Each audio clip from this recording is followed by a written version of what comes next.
ready to go. I am ready. Alright. So I guess I'll briefly go over hardware to start with. Obviously there's not a lot here aside from monitors, PC, and then the FlexStack.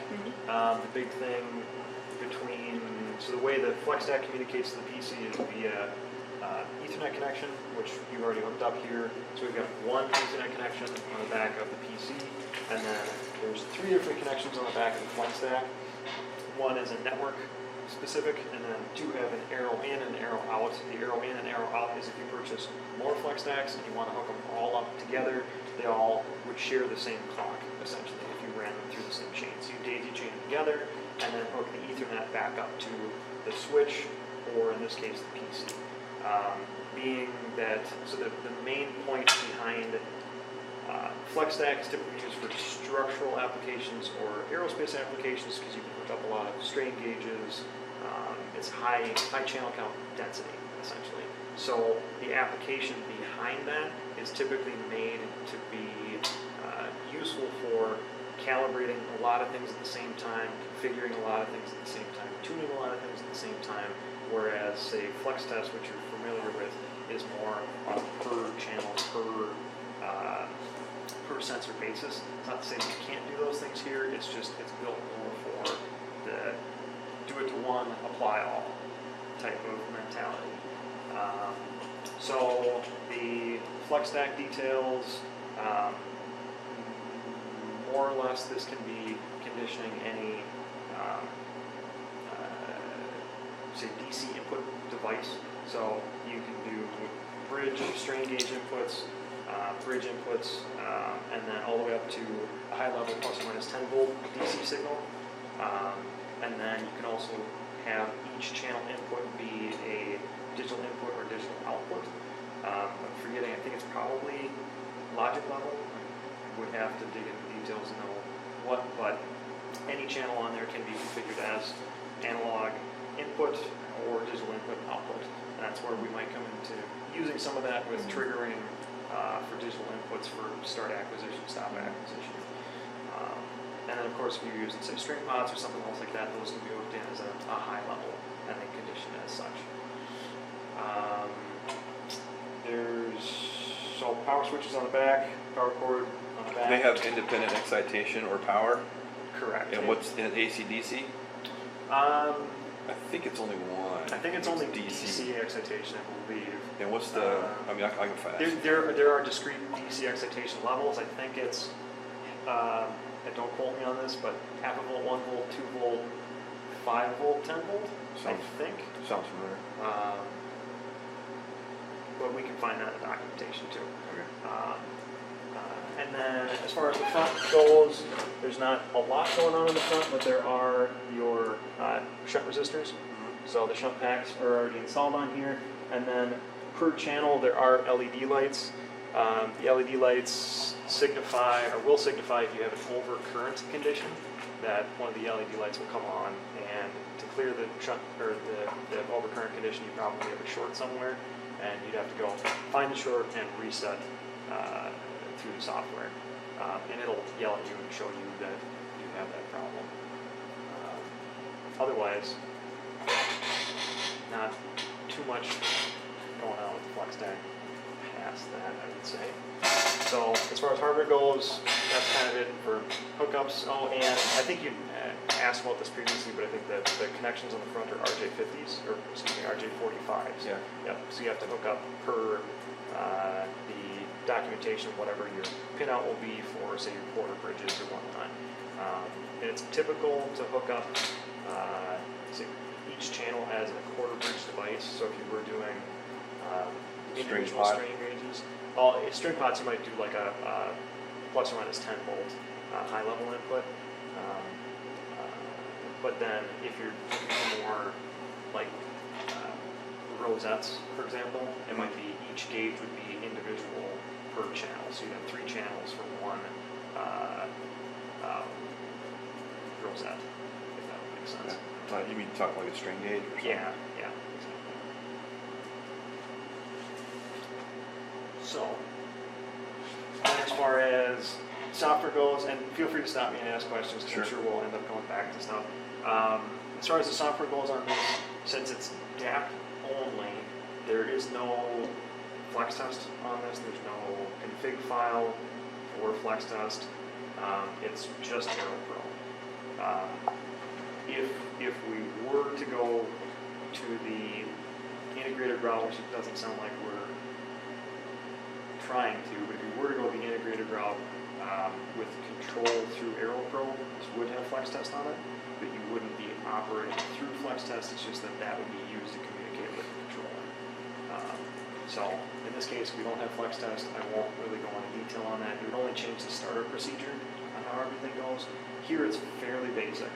So as far as the software goes, the little icon down in the lower right hand corner is the MTS RT, the MTS runtime. Now, right now the icon shows a little red X in the lower right hand corner, teeny tiny little blob there. That indicates that the runtime server is stopped. Runtime server state is important because that's kind of like the indicator, I guess the parallel on the flex test side would be if my station is, let's say, loaded or not, if my controller's been booted up or not. So right now it says that my runtime is off. So to start the runtime, all you have to do is go over and start AeroPro. So we got the AeroPro icon on the desktop, double click and open, and as this runs through its process, there'll be a lot of different status information on the loading screen, and eventually we'll see, and it already changed, the RT down in the right hand corner, the little red blob changed to a little green blob, and that indicates that the runtime server is active. You can also right click on this, and it says stop server versus start server. I think there's a hover over status as well. If you hover over it for long enough, it may say it's started or stopped or line. So it's like the loading station, almost. It Similar to kind that. of, yeah. There's still a load further on in, but Oh. this is the base communication Gotcha. portion of things. To draw further similarities to the flex test, there isn't a config file, but there is what's called a sim file, a .sym file, and that defines your hardware setup for what you have hooked to the PC, what you have hooked up in general to start with. So here, our sim file is going to be capturing our, more or less our sensors that we have defined that we want to hook up to the flex stack. And so we can talk more about that. So, Do we set like the voltages in that file also? Is that done too? so you don't, the only time you'd interact with the sim file is if you have a crash or something weird is going on, and then you pull a backup of the file. It does auto backups, I think every 15 or 30 minutes. I'll show you where those are. Does it overwrite or does it write a new file? It will write, well, it'll write a new file for, I think, 4 files, Okay. and then it will start to overwrite each of those old ones in the auto backups. So you have Is to there a way to change that? capture those. You can change timing on them. I think you can change the number of them as well. So you could have a ton of them if you want, I think. I don't know what the limit would be, Okay. but we could probably find that. Yeah. So now we've loaded, it says system load is complete, and then we get this pop-up for user login. Username is admin, no password. Hit enter. Something that I forgot to mention that's probably fairly important is this is set up as a standard Aero PC, meaning that the user account that I'm using, the name is AeroPro, the password is system1. All lowercase, no spaces, system with the number 1. I could probably throw that on a post-it note, stick it on the monitor here. That's Maybe you don't want to do that. Well- You don't System random- one numerical or spelled out? system, all one word, all lowercase, and then 1 is in the number 1, not spelled out. And that's, I guess, if you were, say, a standard Aero customer, you're like, oh yeah, great, an MTS PC that's set up like this. It seems like since you guys are new, maybe on the Aero side of things, that's something different. So I want to make sure you're able to log into this PC next time. What was the username? Username is AeroPro, so there should only be one user, because we by default set this up as an admin account, disable the other accounts. So user Aero Pro. That's for the computer.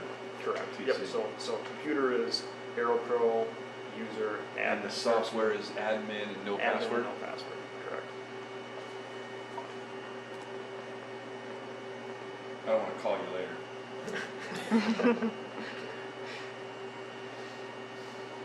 So then, now we're into AeroPro as the software interface. This is kind of the home splash screen. From here, there's the log viewer on the bottom half, which gives you some information, warning information, problems, what has happened. Being that, again, this is meant for large-scale structural, where you might have 10 to 100 flex stacks, and let's say 3, 4, 5 different MTS flex test controllers.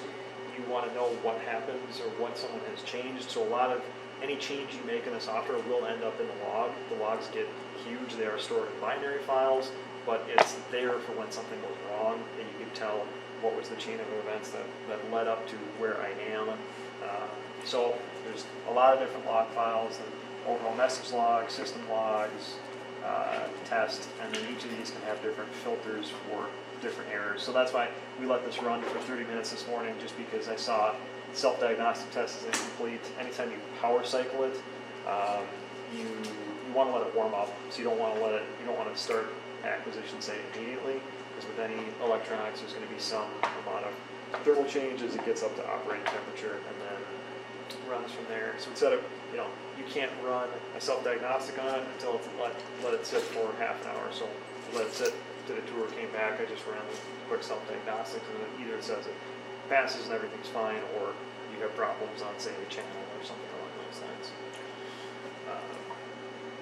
So log file on the bottom, and then upper half is where you'll be doing most of your setup and interaction with. So the welcome and configuration being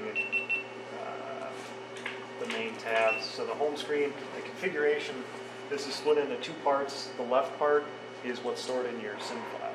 So that's kind of your hardware configuration of everything. The right half, which is blank right now, which we'll get into after we kind of get through this portion, is what your test would include, or your test file. So left half here, we've got all of our, well, let's start from the top. Security, saying what user accounts are here. We're using administrator. You can make different user accounts. You probably don't want to, and you probably don't want to have to deal with the administering of that. It is typically beneficial for, it also pits maybe people against one another, but if you're, again, in a large-scale structural lab and it's mission critical and you have a $1 million or $1 billion specimen, and if you set up individual user accounts and user passwords for the users of the machine, then you can point blame to whoever screwed it up and broke the thing. So typically we have customers that just use it the way it is, use the log files the way they are, and you don't have any issues. So that's the security piece of it. Dimensions, what units you have available in the system for use. Constants, I think those are more defined per material property. Say if you're going to do a rosette, you need Poisson's ratio for the specific material that you're entering in. Waveforms are transition waveforms, sine, ramp, square waves, and then you can have custom waveforms if you want to. Those could be used in the function generator if you were using this for control. I was just going to ask. So keeping in mind, this is all for control, correct? And then actuators, again, if you were doing this for control, actuators is where you would begin to set up what hardware selection do I have to hook to what valve, and what feedback, what load cell, what sensor am I using, or LVDT am I using for that particular device. So we're going to mostly be focusing on the sensors aspect of things, and then hardware and station. So hardware is what's connected to your PC, what do you see currently. So expanding hardware, you can see we have FlexStack interface 1, and then FlexStack 20 box 1. So obviously this is our FlexStack 20, and if I keep digging down, they'll say bridge conditioning module, and inside of that, I've got my 64 channels on this device, ready for assignment and use. And then, so kind of tangentially, if I go to the FlexStack box, I can do hardware and perform diagnostics. So that's what I did after we came back, just to check that everything was happy. And I think it will automatically do that, if I'm not mistaken, if you have powered it on, let it sit for 30 minutes, and then come to load and run your test for data acquisition. I think it will perform an automatic diagnostics. I don't think you have to do it. If it has problems, it will yell at you and tell you something is not past diagnostics and alert you to what the problem might be.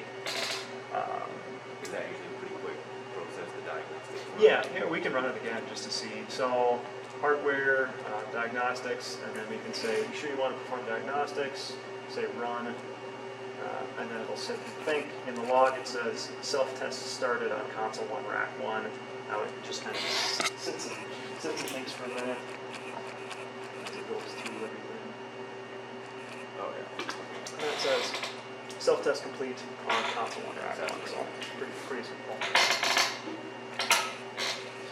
So at a high level, there's the hardware that's connected. If you ever see a red X on anything, that's where you'd start to know that you might have problems. So for example, if you're further up in the tree and you see a red X on the FlexStack 20 box, or maybe even the FlexStack interface, this can be powered off.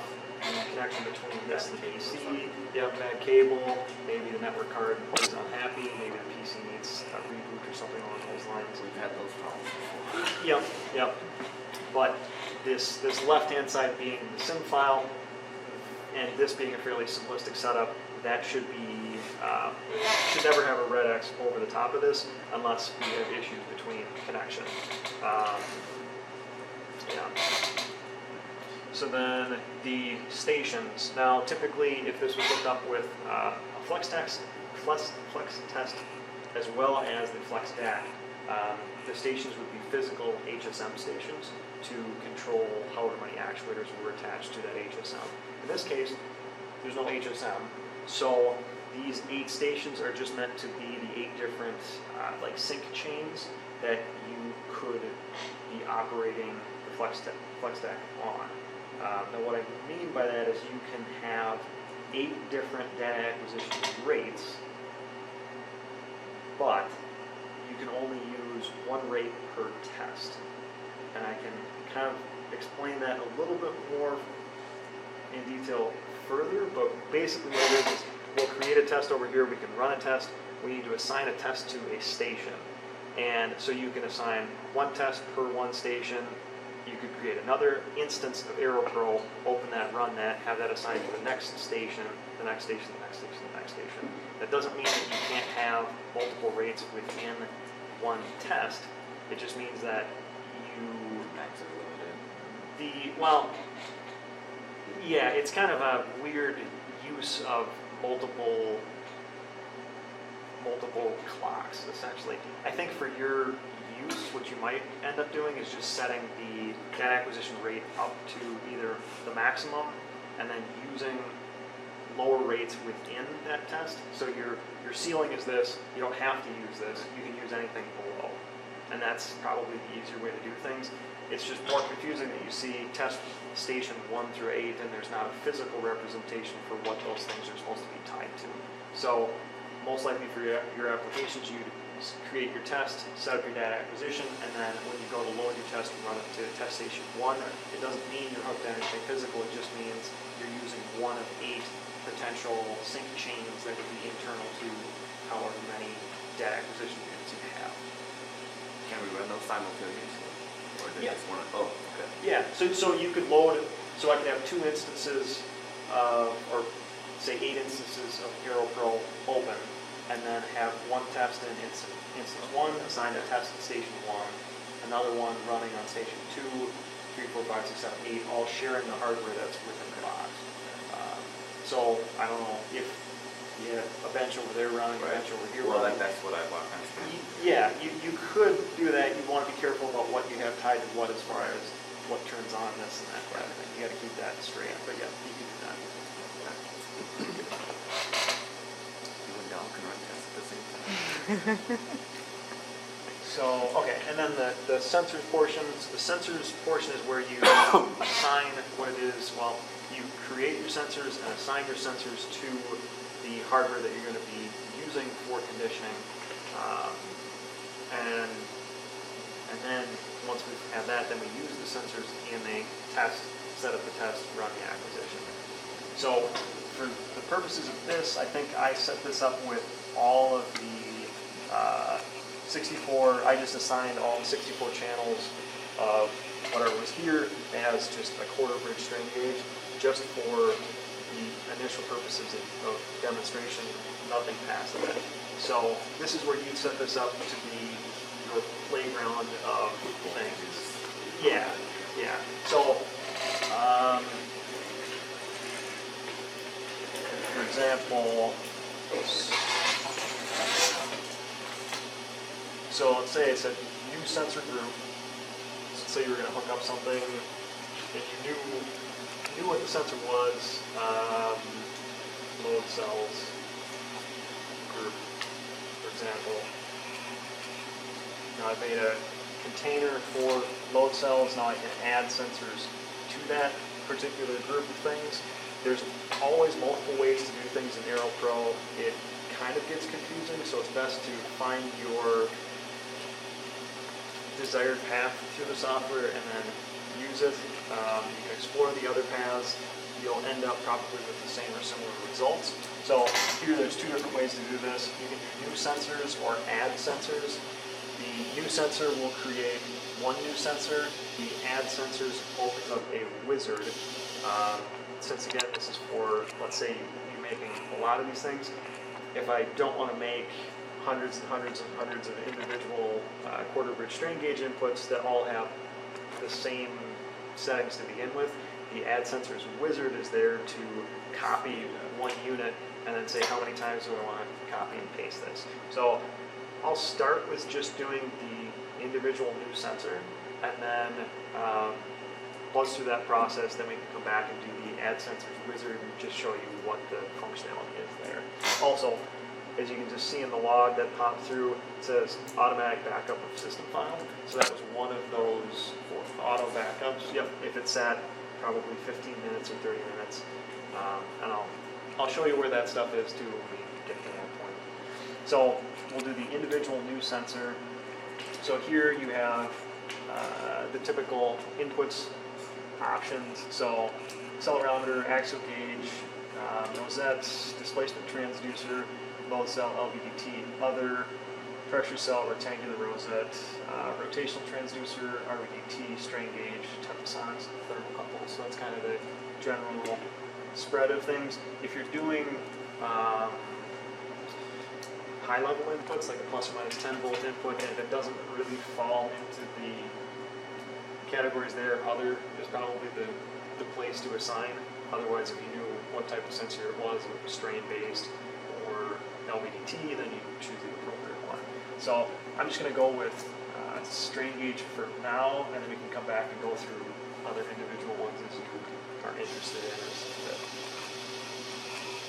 So for strain gauge, now it's going to say enter the name of the gauge, so I'll just say gauge, strain gauge 1 or something. Make sure you name things with names that make sense and are memorable. Otherwise, if it's just random sensor of this, you're not going to know what type it is necessarily without digging into it further or where it's placed or what it's being used for. So it's always going to be descriptive. And then it'll pop up with some information on, for specific to a strain gauge input, what you're using it for. So typically, it's a quarter bridge input per channel. So this defaults to quarter bridge per channel with the standard 350 ohm gauge resistance. And then gauge factor 2, pretty typical. And then active arms. I'm still questioning why I have a bridge For type bridge and an active arm selection. I have been told that it might be for shunt calibration where one of these selections may be indicating which portion of the bridge you're shunting. But it still doesn't make sense to me why I have two selections for that. So that's an open question in my mind, but I would encourage you, whatever you do, if you do stray and do start using a half bridge or full bridge, that you'd set them both accordingly. So active arms being according to what you're trying to set up. And then lead wear resistance and gauge factor. So the idea behind everything on the left-hand side is that you're setting up more or less the generics of what you're going to be using, not the specifics, down to the nitty-gritty of calibration. You could do calibration on this side. The only drawback is, so you can store the calibration either here or in the test, is more or less what it comes down to. If you store them here, it makes sense if you have multiple things you're going to be reusing, let's say. So you know that you're going to have this load cell typically always on this input, and then I can have it calibrated and reuse it in multiple tests and drag it over. Otherwise, if you don't calibrate on this side of things, then you'll need to do it on a per test basis. So it depends on how frequently you're changing things and how consistent everything is. But this is still just the general sensor setup. So at this point I'd say, okay, I'm going to leave it as a quarter bridge, 350 ohm gauge resistance. So now I have one strain gauge added to my So as far as the add sensors wizard, I think it doesn't matter which level, oh, I guess it does matter which level. On the top of the sensors group, now I'm going to try this out. So you see I've added one. This is the wizard. There's a wizard for a bunch of different selections in here. It walks you through the different steps of what you're going to do with it. So if I say next, it says which sensor to use as a template. So let's do the one that I just created, strain gauge 1. I'll say next. Select the sensor group to contain your new sensor. So I could use a template sensor from a different group that I already have created. So I'm going to put it in the load cells group. I guess I named the group inappropriately for the gauge that I'm putting in there, but we'll say next. Now I highlight the portion that I want to change numerically, and then the number of copies that I want. So right now I have one gauge in the group, and if I want 3 more copies, I'll have a total of 4 at the end, and then it will increment the highlighted section. So the next will be 2, 3, and 4. So if I click next, it'll show me this is the next gauge. It gives you a preview basically of saying how's it going to increment. So 3 new sensors to be added to the load cells group, with gauge 2 being the next